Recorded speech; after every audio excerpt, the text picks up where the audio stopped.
A pleasure to meet y'all at last, and welcome back to Nerf Secrets Revealed. Now, so far I would like to go over how I really like this newfound setup of mine, and you may have already seen this particular setup, which I'm sitting on a bench in the corner on this newly built deck of my relative's house that I like to use a lot, and tons of branches of a tree in the background, though eventually it'll get much thicker with the oncoming summertime that will be coming around in a few more months. But anyways though, here for Nerf Secrets Revealed in this installment to the series, I would like to go over exactly how I found the Nerf brand itself.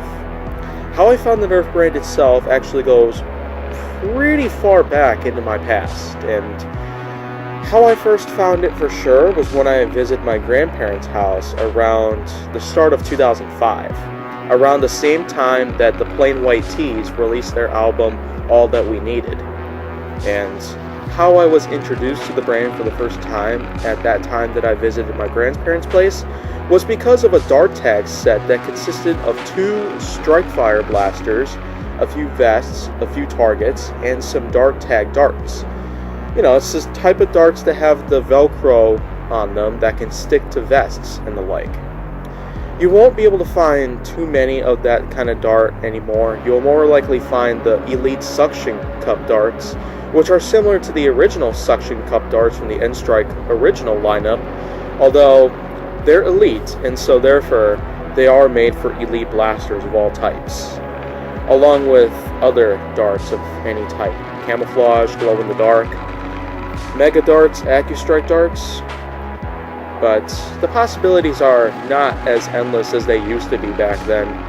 Whistler darts aren't exactly as fond anymore. The Sonic darts, which are even louder than Whistler darts, aren't as fond as any other dart that we have here in the modern day era of the Nerf lineup.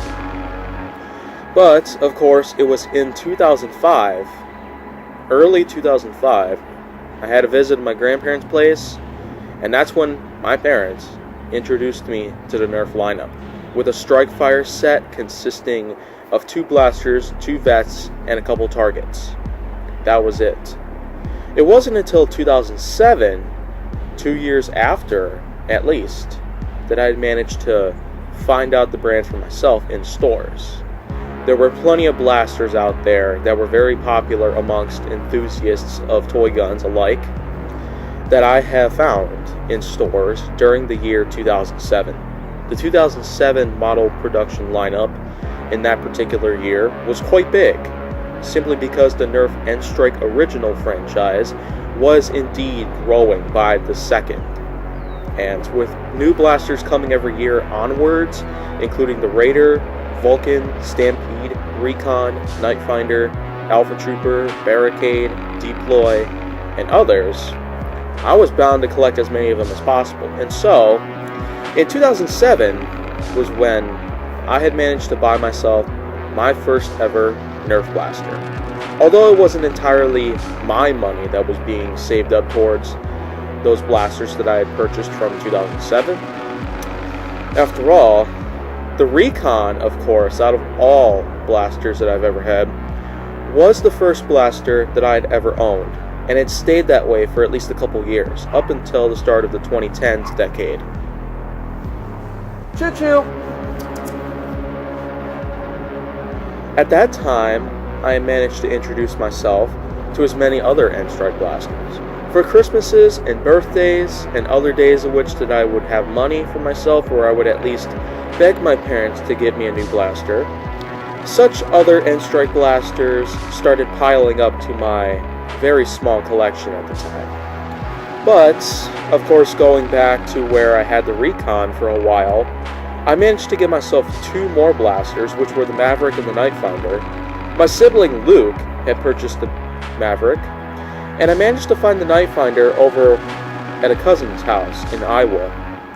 I asked to have it, and so that's how I managed to get my Nightfinder. But, of course, the Maverick and the Nightfinder wouldn't be alone, as I've said before.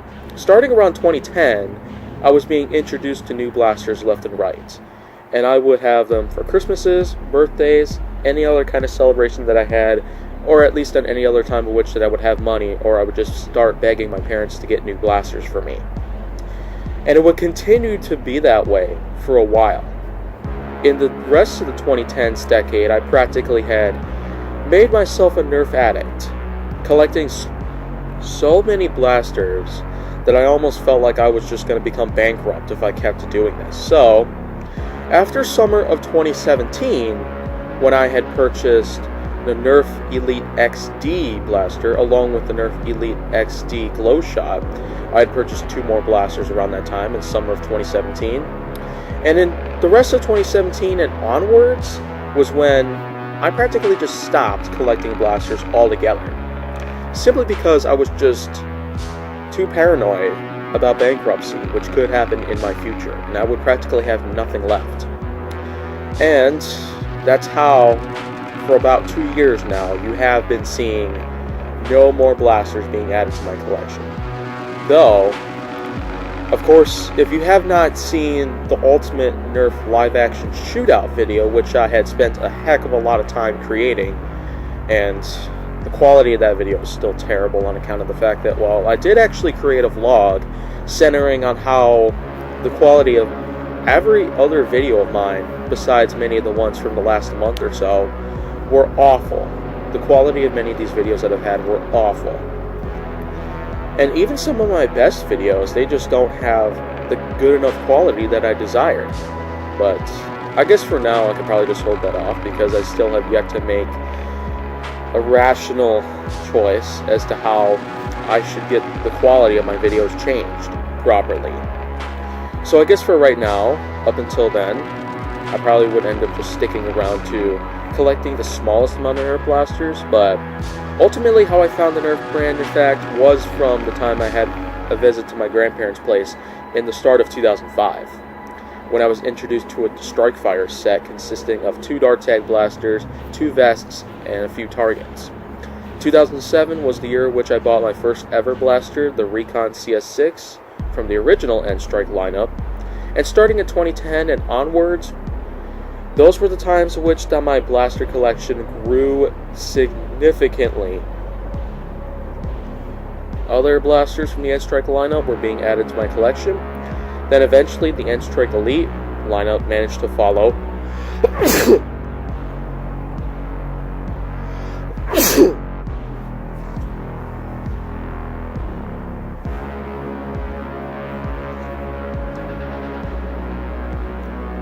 And during those times in which I managed to discover other lineups from the Nerf brand itself, I also tried to get as many blasters out of those lineups. Though, unfortunately, I wasn't able to get every single one of them out of each of those lineups. So I guess that just deals about with that fact, but there's still a few more things I would want to go through based on how the Nerf brand itself was like.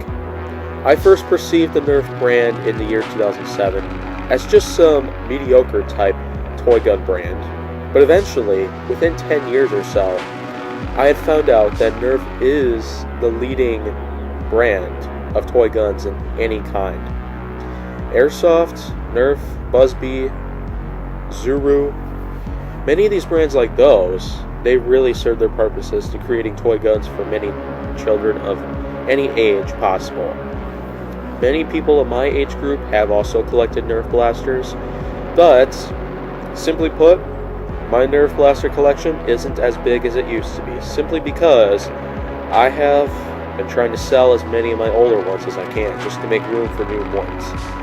And I feel like that just about does it. I hope you enjoyed the origin story of how I found the Nerf brand, and how I had really grown up to love this particular brand at any time in my life. Up until within the last 2 years or so, I just haven't been as active of a collector, with the Nerf blaster collection of mine becoming so low within just a year or so.